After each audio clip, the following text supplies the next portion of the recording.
Hello, everyone, and welcome back to the Politics Simplified YouTube channel. Today, we are going to be taking a look at the 2026 United States Senate elections. I'm very excited to get into this video. In 2026, there are 35 Senate seats up for election. The Democrats currently have 47 Senate seats, well, 45 plus 2 independents who caucus with them, and the Republicans have 53.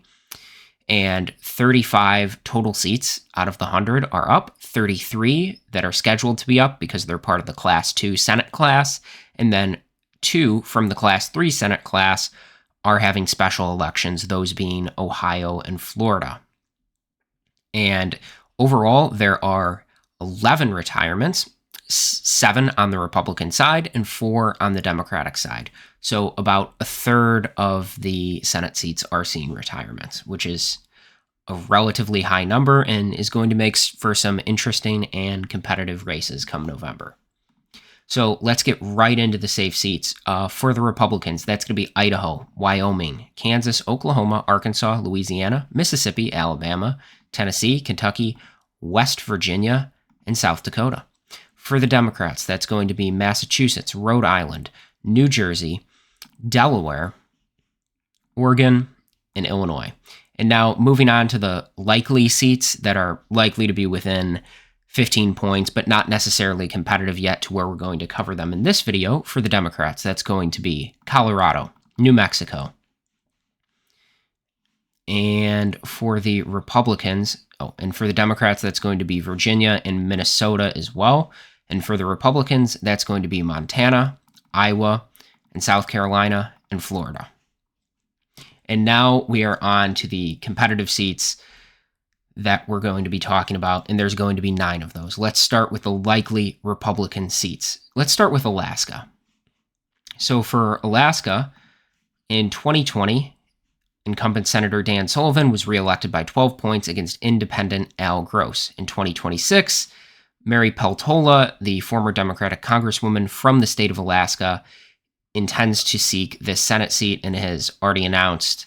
Additionally, Dan Sullivan is running again on the Republican side. And when we go down to the polling data, Mary Peltola is leading in the polls, although she's not above 50%, and a lot of the polling data is Democratic polling data. So taking everything into account, it's going to be a close race.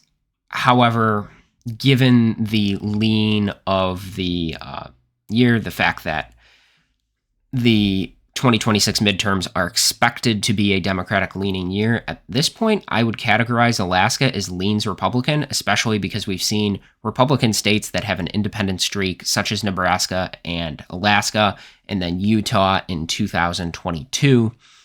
With Evan McMullen, tend to get unexpectedly competitive, especially in midterm years where there's strong headwinds against the incumbent party.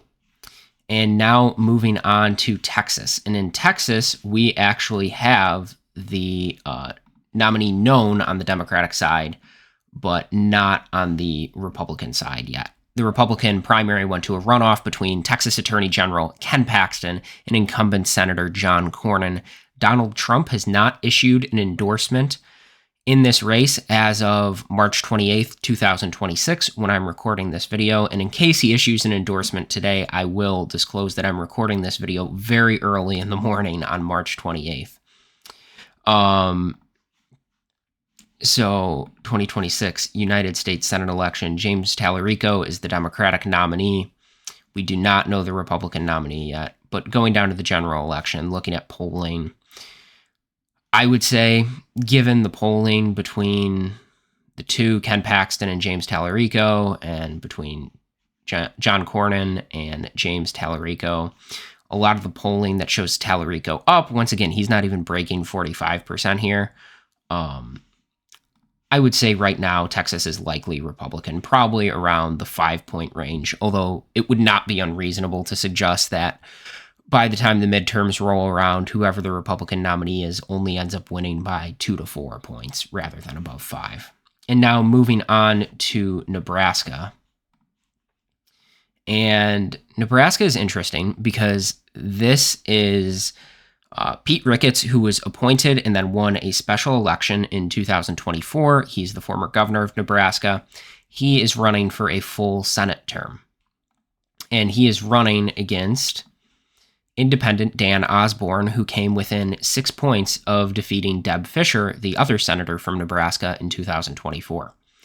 And looking at the polling data here, I mean, it shows a very close race. Osborne, not above 50%. Ricketts, not above 50%. Both are above 45%, though. Once again, all the polls are leaning Democratic, though. So right now, I would say similar to Texas, right, where it's a low likely situation, but not unreasonable to suggest that this drops down to a lean margin come November. Now, moving on to Michigan. And the state of Michigan, incumbent Senator Gary Peters is retiring. He was first elected in 2014, reelected in 2020.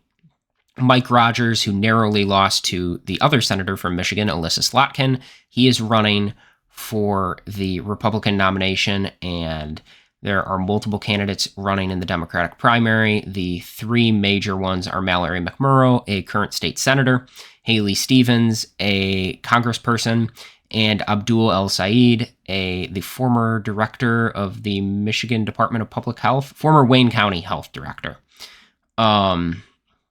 And the polling for this, most recent polling is showing Mallory McMurrow up, but once again, you have over 30% of the electorate undecided. And then going down to polling for the general election, between Haley Stevens and Mike Rogers, Stevens is narrowly up. Between Abdul El Sayed and Mike Rogers, Rogers is narrowly up. And between Mallory McMurrow and Mike Rogers, Rogers is narrowly up. So right now, I'd say just given the national environment and Michigan's tendency to lean Democratic on down ballot races, I would say this leans Democratic by about 2 points right now. Although that could change, and once again, we'll know a lot more once the primaries are over and we know who the candidates are. And moving on to Ohio, where former United States Senator Sherrod Brown, who lost to Bernie Moreno in 2024, is challenging the incumbent senator who's running in a special election, Jon Husted. He's the former lieutenant governor of Ohio. He was appointed when J.D. Vance resigned to become vice president of the United States. Jon Husted was appointed by Governor Mike DeWine. And he is running for a 2-year unexpired term until 2028 when the full term is up. And looking at polling, Jon Husted is the presumptive nominee. I would say Sherrod Brown is the presumptive nominee on the Democratic side. Once again, very, very close race. I mean, Republican-leaning poll showing Husted up by 2, Democratic-leaning poll showing Brown up by 4. This is interesting, a Republican-leaning poll with likely voters, and likely voters tend to skew a bit more Republican than registered voters, showing Brown up by 2. I mean, normally I would categorize this as leaning Republican, but what we've seen is a trend from February 2025 showing Husted at nearly 50%. And I mean, he's still at 49 in a poll from December 25. But what we've seen is then this Republican-leaning poll coming out with Brown up by 2. Once again, biggest margin of, or second biggest, one of the biggest margins of errors of all of the polls. But I'd say this is anyone's race, and I personally think that Sherrod Brown could potentially pull this off. Right now, I would categorize Ohio as tilt Democratic. Right now. It could go either way, but given that data that I am seeing, I think I would categorize Ohio as tilt Democratic. Now, moving on to the state of Maine. And in the state of Maine, incumbent Senator Susan Collins has actually confirmed she's running for re-election. As of the last video, we were unsure of that, although it seemed very likely. In the Democratic primary, you have 2 major candidates. You have Graham Plattner, who's running as a progressive, and Janet Mills, the current governor of Maine, who's running as a moderate. Plattner is leading in all of the aggregate polls right now. I mean, in every single poll since December 2025. So going down to the general election polling, Mills leads Collins, and Plattner significantly leads Collins, but still 12% undecided, or above 10% undecided in both polls. So I would say Maine leans Democratic.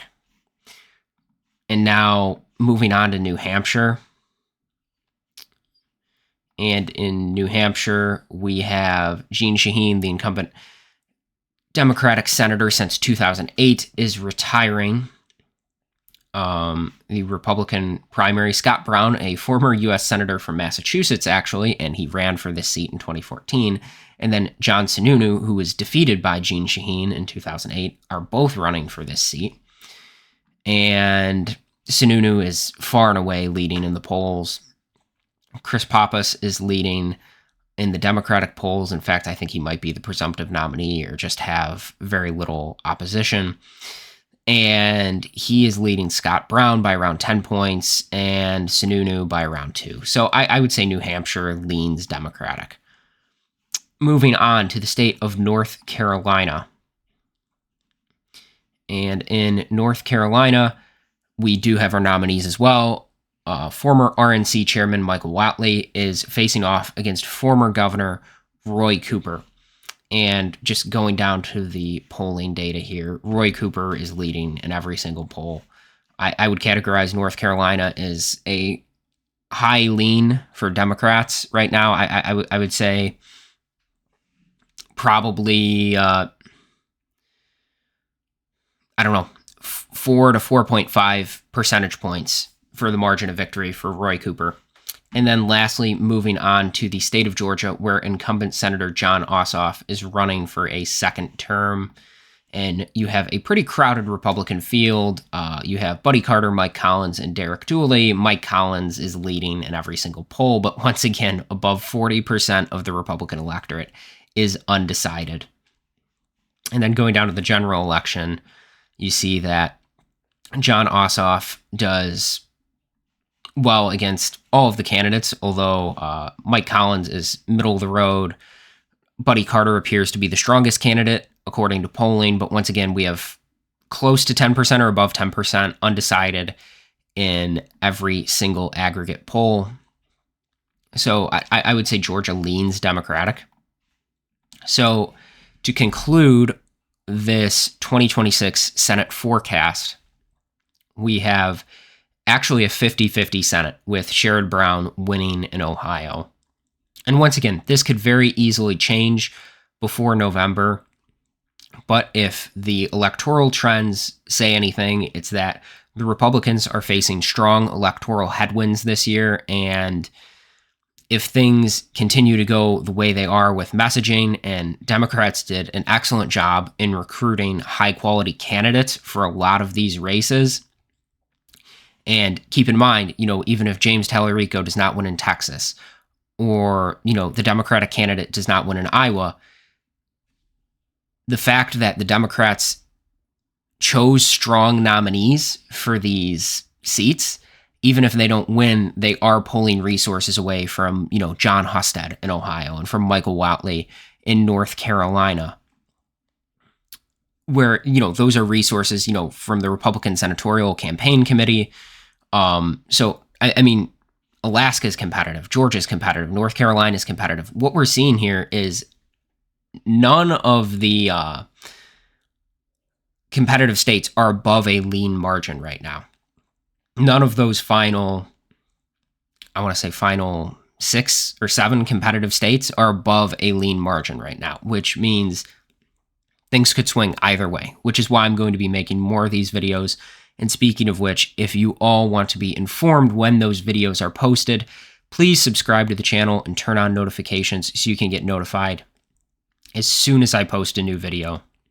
That being said, thank you all for watching. This is my current 2026 U.S. Senate forecast. I hope you all have a great day.